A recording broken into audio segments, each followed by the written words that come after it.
இந்த வீடியோல வந்து நம்ம லக்கி பாஸ்கர் படத்தை பத்தி ஒரு டிஸ்கஷன் பார்க்க போறோம். நாங்க 3 பேருமே படத்தை பார்த்துட்டோம். வடை மட்டும் பார்க்காம உட்காந்துருக்கோம் சும்மா வீடியோல. ஓகே, நம்ம வீடியோக்குள்ள போலாம். நான் வந்து தியேட்டர்ல பார்த்தேன். படம் வந்து எக்ஸ்பெக்ட் பண்ணதை விட நல்லாவே இருந்தது. படத்தோட கதை பத்தி டீட்டெயிலா சொல்ல முடியாது.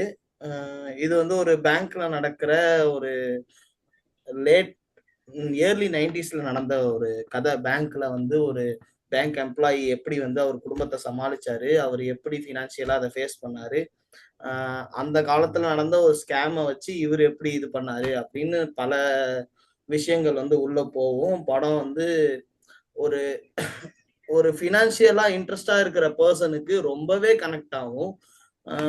ஃபினான்சியல் மீன்ஸ் எப்படி சொல்றேன்னா, இந்த ஸ்டாக் மார்க்கெட்டு, லோனு, இந்த மாதிரி விஷயங்கள்லாம். மற்றபடி ஒரு காமனா லைஃப் ரன் பண்றவங்க பாக்குறதுக்கும் இந்த படம் நல்லாவே கனெக்ட் ஆகும். ஏன்னா அது வந்து ஒரு ஃபேமிலி மேனுன்ற ஒரு இதை முன் வச்சுதான் அந்த படத்தோட கதைக்களமே ஃபுல்லாவே போயிட்டு இருக்கு. அதனால வந்து எல்லாருமே வந்து இந்த படத்தையும் பார்க்கணும். இதன் மூலியமா நிறைய தெரிஞ்சுக்கலாம், நிறைய விஷயங்களை வந்து கண்டிப்பா தெரிஞ்சுக்கலாம். ஸோ கண்டிப்பா வந்து இந்த படத்தையும் முடிஞ்சா ஒரு டைம் பாருங்க. லக்கி பாஸ்கர் இந்த படத்துக்கு பாத்தீங்கன்னா, இதுக்கும் முன்னாடி ஏதோ ஒரு படத்துக்கு தான் வந்து பெய்டு பிரீமியர் ஷோ போட்டிருக்காங்க சென்னையில. இது அதுக்கு அடுத்து வந்து லக்கி பாஸ்கருக்கு தான் போட்டிருக்காங்க.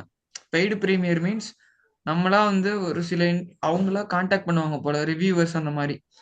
அவங்க வந்து மீடியா பர்சன்ஸ், இன்ஃப்ளூயன்சர்ஸ், அவங்க வந்து சம் அமௌண்ட் கொடுத்து இந்த படத்தை பாக்குற மாதிரி. ஸோ அதுலயே தெரிஞ்சிருக்கணும் அவங்க இந்த படத்து மேல எவ்வளவு கான்பிடென்டா இருக்காங்கிறது அது மீன் பண்ணுது. ஸோ அதான் இந்த லக்கி பாஸ்கர் பார்த்தீங்கன்னா ரொம்பவே நல்ல செம பாசிட்டிவ் ரிவ்யூஸ் படம், அந்த ப்ரீமியர் ஷோ ரெஸ்பான்ஸே. ஸோ ஆனால் எனக்கு நம்ம ஊரில் வந்து ரிலீஸ் ஆகல. ஸோ நான் நேத்தி தான் பார்த்தேன். பார்த்தீங்கன்னா எனக்கு அந்த ஃபர்ஸ்ட் ஹாஃப் முடிகிற வரைக்குமே ரொம்ப ஒரு மாதிரி எனக்கு வந்து கொஞ்சம் ஸ்லோவா போற மாதிரி இருந்துச்சு. ஒரு சில சீன்ஸ்லாம் எதுக்கு எலாபரேட் பண்ணியிருக்காங்க அப்படிங்கிற மாதிரி இருந்துச்சு. பட் செகண்ட் ஹாஃப்ல இருந்து பிச்சுட்டு போயிடுச்சு படமே. ஸோ எனக்கு வந்து ஒரு மாதிரி ட்ரீட் மாதிரி இருந்துச்சு. அந்த ஹர்ஷா மேரான்னு சொல்லிட்டு அதெல்லாம் பாத்தீங்கன்னா ஒரு மாதிரி இன்ட்ரெஸ்டிங்கா இருந்துச்சு, ஒரு மாதிரி என்கேஜிங்கா இருந்துச்சு. பக்கத்துல உள்ளவர்கிட்ட கேட்டுட்டே இருந்தேன், இது எதுக்கு அது எதுக்கு. ஏன்னா எனக்கு அந்த ஃபினான்ஷியல் ஷேரிங் ரிலேட்டடா எதுவும் தெரியாது. ஸோ நான் அப்படியே பக்கத்துல கேட்டு அப்படியே தெரிஞ்சுக்கிட்டேன். அடுத்தடுத்து என்ன எதுக்கு, இது என்னது அது என்னது, இந்த டைம் எதுக்கு அந்த டைம் எதுக்குன்னு சொல்லி. ஏன்னா ஃபுல்ஃபில்டு படம் பார்த்ததுக்கு பைசா வசூல்.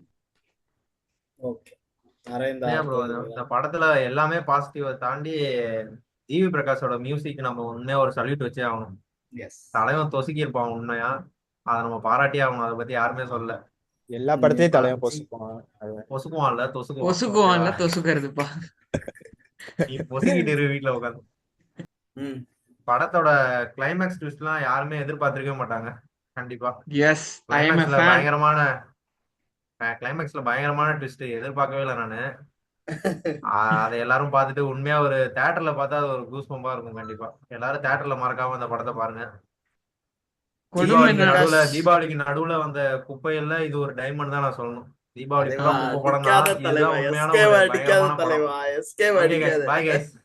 அமரன் வந்து எஸ்கே வந்து பயங்கரமான குப்பை. Real winner. We stand with lucky Bhaskar. கிடையாது கிடையாது கிடையாது கிடையாது. லக்கி பாஸ்கர் நல்ல படம்யா.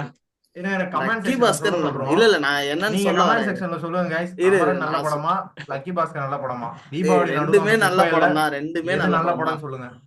நான் ஒரே ஒரு அப்ரிசியேஷன் ஒன்னு சொல்லலாம்னு வர சொல்ல விட மாட்டேன். சொல்லுங்க ஒரு நிமிஷம். அமரன்ல வந்து எஸ்கே வந்து அந்த கேரக்டர் நடிக்கல, வாழ்ந்திருக்காதுன்னு சொன்னாங்க. ஆனா உண்மையாலே லக்கி பாஸ்கரா துல்கர் வந்து வேற லெவல்ல வாழ்ந்திருக்கான் இந்த படத்துல. Okay, bye guys.